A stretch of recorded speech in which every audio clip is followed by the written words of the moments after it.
بسم اللہ الرحمن الرحیم۔ السلام علیکم ورحمۃ اللہ وبرکاتہ۔ افطار کے وقت دعا مانگنا۔ حدیث شریف میں آتا ہے کہ روزہ دار کی دعا افطاری کے وقت رد نہیں کی جاتی۔ اس سے پتہ چلتا ہے کہ افطاری کے وقت دعا کرنا عند اللہ محبوب اور پسندیدہ ہے، لہذا اس وقت پوری توجہ اور آداب کے ساتھ خوب دعا مانگنی چاہیے، اور افطار کے وقت انفرادی طور پر دعا مانگنا بہتر ہے۔ البتہ اگر کبھی اجتماعی دعا کر لی جائے اور اسے لازم یا فضیلت کا باعث نہ سمجھا جائے اور اس پر اصرار نہ کیا جائے تو اس میں حرج نہیں۔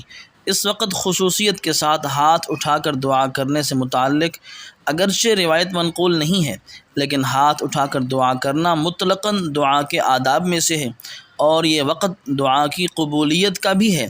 اس لیے افطاری کے وقت دعا کے آداب کی رعایت کرتے ہوئے دعا مانگنا اور دعا کے آداب کی رعایت میں ہاتھ اٹھا کر دعا کرنا جائز ہے۔